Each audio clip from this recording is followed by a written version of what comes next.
Bit-bit ang isang search warrant. Pinasok ng mga ahente ng NBI Tarlac at Food and Drug Administration ang warehouse na ito sa Capas, Tarlac. Tumambad sa raiding team ang kahong-kahong grocery items tulad ng gatas, noodles, chocolate at kape.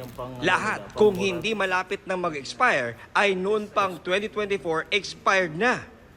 Meron kaming natatanggap na informasyon na merong labeling ng expired products. Sa tingin namin, itong mga gatas na ito, ginagamit ito sa mga halo-halo. Kaya mag-ingat po tayo lahat. Inabutan din ng mga operatiba ang mga lata ng thinner na ginagamit sa pagtanggal ng mga expired labels at mga pangtatak para lagyan ng bagong expiration date.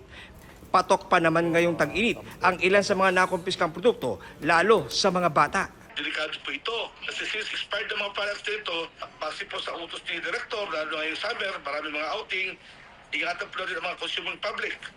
Sa taya ng NBI, nagkakaalaga ng humigit kumulang 5 milyong piso ang mga nakumpiska na bagsak presyo kung ibenta online o sa mga sari-sari store.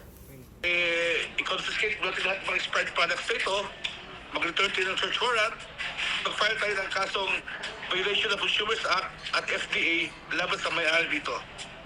Hihilingin daw ng NBI Tarlac na mag-issue ang korte ng disposal order para sa mga nakumpiskang expired na grocery goods para hindi na ito magdulot ng peligro sa publiko.